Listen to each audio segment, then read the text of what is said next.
Jayme Foxx here for Zippo Encore. I'm here with Mr. Rob Zombie. Hi, Rob. Hello. We listen to the radio. Dead radio.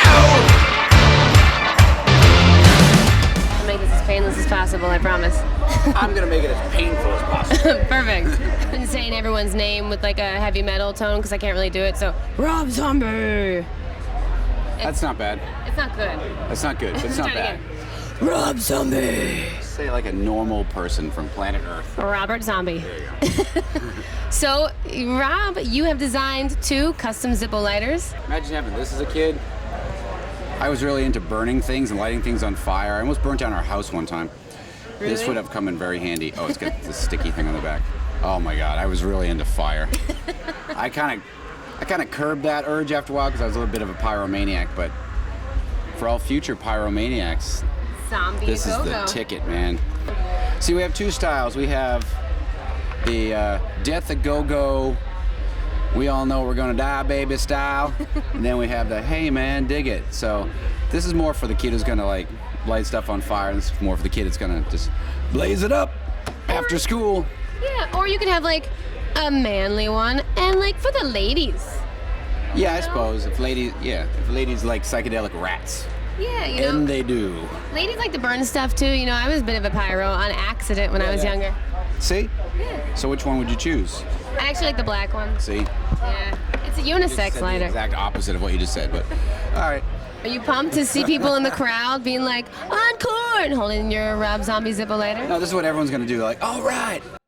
There's no fluid in it. That's what's gonna happen. So. Well, we fill them at the booth for free. Oh, you if do? Yeah. Oh, there. Yeah. It's all good then. All right, I take it back. So let's talk about Mayhem Fest. Let's get down All to the right. nitty gritty. All right. So Mayhem Fest 2013, are you like loving it? You know, it's good. Yeah, I'm having a good time. I gotta admit, I hate the weather. I hate hot weather. This has been fairly miserable, but it always is. Summer festivals are not my bag, but it's cool. Having a good time. Yeah, it's really hot. You have a really good time slot because it's a little bit chillier, though it's darker. It's the least miserable it's going to be all day when we play, so I kind of lucked out on that front. Yeah, so that's good. I feel bad for whoever's playing right now. You just made Lords of Salem. Well, yeah, that's been done. That's came and went. That's already come out. That'll be out on DVD late September, I think it is. And I'm in the process of setting up the next film I'm working on. It's the story of the Philadelphia Flyers. It's called The Broad Street Bullies. And yeah, so that's what I'm working on. It's a true life sports movie set in 1974. It's kind of like Boogie Nights meets Rocky on ice. I love that. Yeah, it's gonna be good. Have you always been into movies? Oh yeah. I always wanted to make movies more than music. I mean, I loved everything, but making music always made more sense quicker. I mean, not now it wouldn't, because now you can make a movie with your phone. But when I was a kid, it's like you need all this gear. Yeah. Now look what you got. Now you can do it on your iPhone. On your freaking Zippo, for Christ's sake. You could make an album on your Zippo. Practically can. Yeah. Now let me ask you this: is there one zombie song that you look forward to playing every single set? There's got to be one.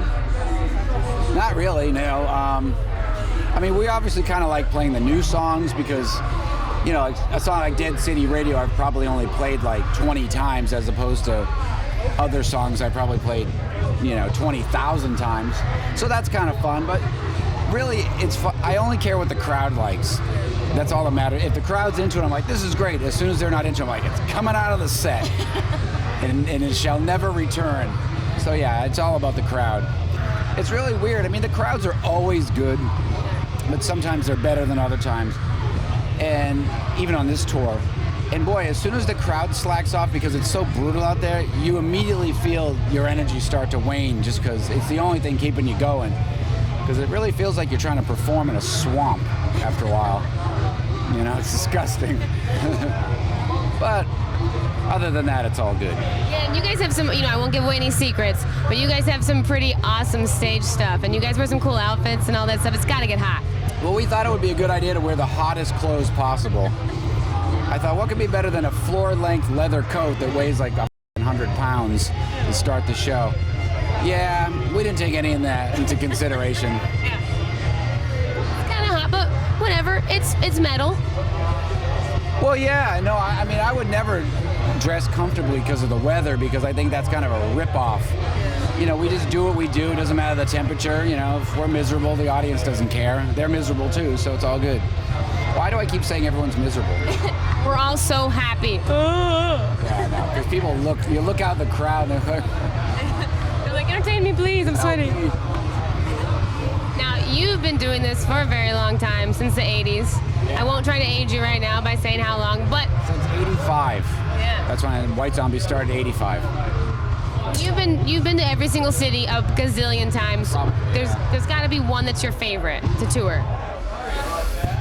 It fluctuates, you know, like it was like Detroit used to be the place to go. Nothing compared to Detroit. And then it got mellow for a while. It's like, what the hell happened? Now it's crazy again. But I like playing places that like when you go to like North Dakota or Wyoming, people are crazy. Yeah. Those are the craziest shows always. Yeah, we're in Boston today, and I've heard from a lot of people that Boston's the craziest.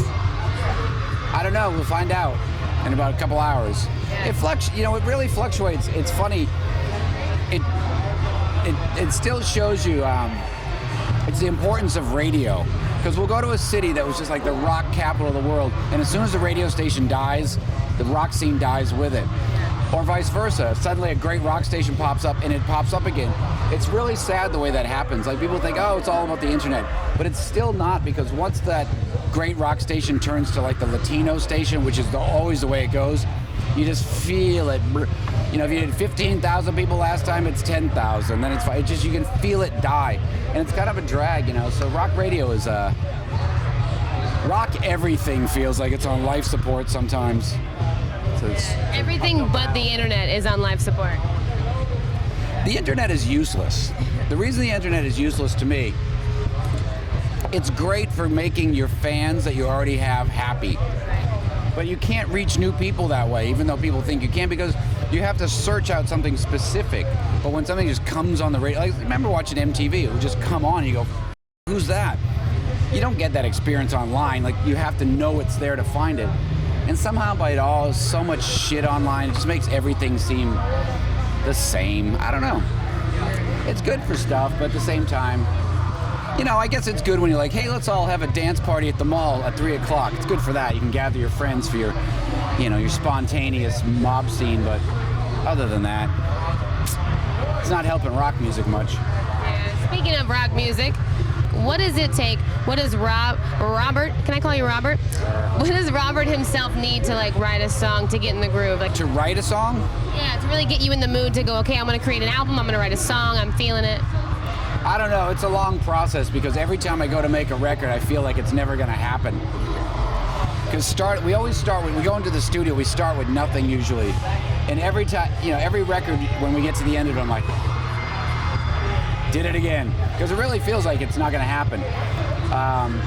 You just start, you have some crappy riff, and you're like, oh, how is this going to turn into an album? But eventually it happens, so it's really, I don't have any special procedures other than you just keep banging your head against the wall and eventually something falls out of it, I guess. What inspires Rob Zombie? Well, I mean, I get inspired, you know, many different things will inspire me all the time. I'll just see someone else's work, I just get inspired by things being different and new, and as soon as I see something, I thought like, wow, I would have never thought of that. That's so interesting, and it's really inspiring. It doesn't matter, like even on our day off in Pittsburgh, we went to the Andy Warhol Museum, and that was the most inspiring thing of the whole tour, because I just like people that think differently. They're not usually popular in their time. Like, it's really funny, they had these big paintings that Andy Warhol had done with Basquiat, and when they did their joint show, it was a total failure. Now you couldn't buy one of those paintings for under $100 million probably, but at the time they're like, they're both washed up. And that's what inspires me, you know, people that think so far outside the box that people don't get it because they're so ahead of the curve. That's inspiring. And what is uninspiring is everyone trying to be the same, making up fucking rules about stuff. And that bums me out, like, ugh, you're not supposed to dress like that or act like that. That is such a fucking bore to me, you know? The whole point is to be different. And I don't know. And be yourself. Well, as long as yourself is different, but a lot of people's self is to be everybody else, so be your own self. I don't know. I just like, but those people I guess are unique. But you know, when you see David Lynch or Andy, you know, anybody that you're like, those people are inspiring. I like that. That's a particular point of view that nobody can copy. Yeah. And it makes you original. Well, it makes you push your boundaries because it gets, it's like sometimes you need to be inspired to push what you're doing because it's real easy to just crank out the same shit all the time because that's what they pay you to do. But and that's sometimes what the fans act like they want you to do. What isn't it like this? Why isn't it like? I mean, I've been hearing that. I've been hearing for 25 years why this record isn't the last record. But you have to do that. You can't just that is the ultimate sellout. Just cookie cutter product to make more money, and I don't like that. Yeah. Well, I think you're doing a kick-ass job. We'll see. 25 more years you're gonna add to this. No? That might get embarrassing. You're like maybe 2. I don't. Well, Rolling Stones thought it was going to last for 2 years, so you never know. People used to laugh about rockers getting old, but hey, I've seen the crowd lately; they ain't getting any younger either. Hey, at least they're still here. Yeah, no, it's good. Yeah. Nah, this is funny. That's the problem we have sometimes. Our crowd has either been with us forever, so they're old, or they're so new. They only like the old songs, and they only like the new songs. So you'd have worse problems. Yeah, exactly. More human than human. More human than human. More human than human. More human than human. More human than human. More human than human. Make sure you check out Mayhem Fest with Rob Zombie. Rob, always a pleasure. Thank you. Good to see you. so Thank you much. very much. Thank you. We'll be right